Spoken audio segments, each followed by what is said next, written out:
Imam, your quick take on this issue. You've been around for quite some time. You've seen the institution of the military in this country evolve, issues of justice. We've had stories where people were shot dead, taken to military courts. They used, during Amin times, they were called military tribunals.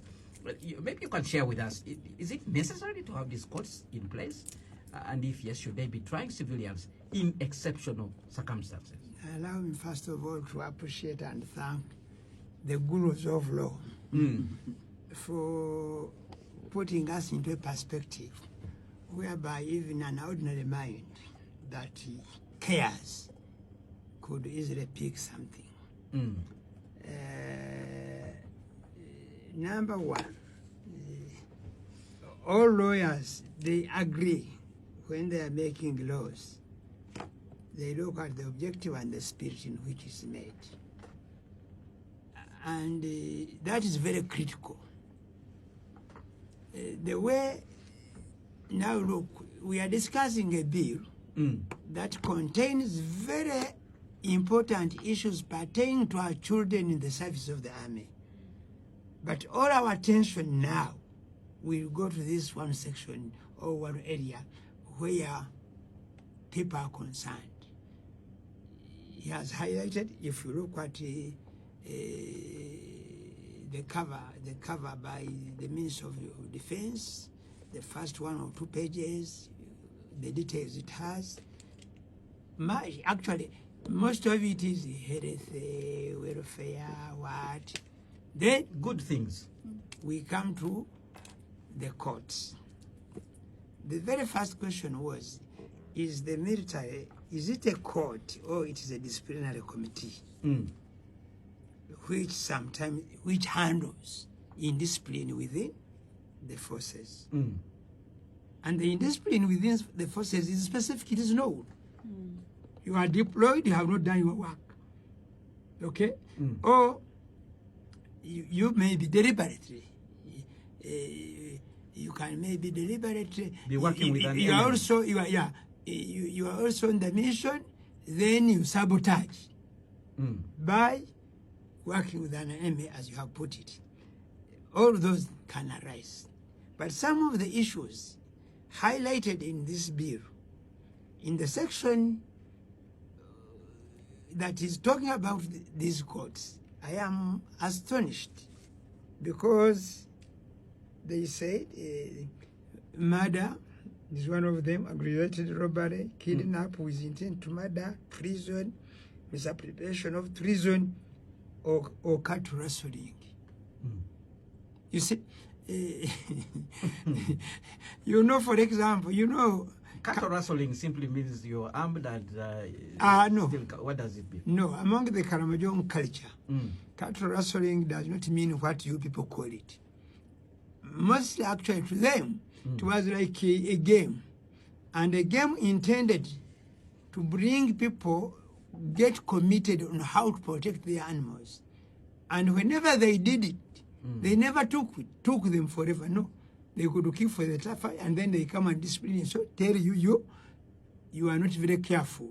We can lose our wealth because of what? You're reckless. Yes, and that's why people can come and carry the animals away. That is basically, if you go into the anthropological part of it among the Karamojong, that is really largely the purpose. But now we are here. And actually, some of these interesting things that when you accompany, supposing, for example, newsmen or you media people, you are sometimes on the front line. You are with the forces. Embedded. According to what is stated here, you could be part of that people called accompaniment. And they give you a rank. And they give you a rank, and you are punished. Okay? That's what actually affects us. And then, that when they want to charge you, they conscript you into the forces against your will by even giving you a rank. You see, that is very, very disturbing to common sense. Then the other issue in this is how did all this issue of civilian arise? Because this court or this disciplinary council, military army court has been there, it arose when many civilians who have never even thought of being army officers were arraigned in the courts of law, or in the military court, and that's when people began to say, and then it became targeting. It targeted individuals. Then they added simple things. If you have a gun, if you have that, whatever. Now they want to consolidate it into this law. That's what makes it very, very unfortunate.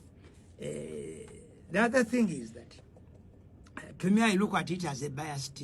This section is biased. And if a law is biased, then it becomes a political, it is like a political issue rather than being a law. And I think retired Major put why laws are put there when he said the purpose is to cure mischief. So I want to say, you see, then when he was also talking, he said, okay, when the caucus can meet, probably they are trying to whip them into a particular direction.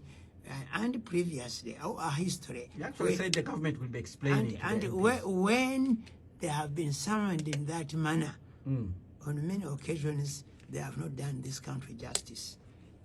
2, he said they can use their brains. They can use their brains. Hopeless people will never use brains. Many of our MPs have no hope. And because they have no hope, they can move any direction. So that's why I want to say, they are, and it has come at a time when they are actually in real transit.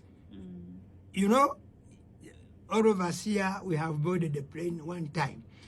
Suppose, if you have never been left by a plane, you may not know where in transit. But now, most of our senior people, the politicians, whatever, all of them are in transit, waiting for an appointment. They want to return to parliament, okay? They want to pick NRM card, flag. All these has put them in a state of subconsciousness. Others have a lot of anxiety, and many are excited, and therefore they cannot give us a good look.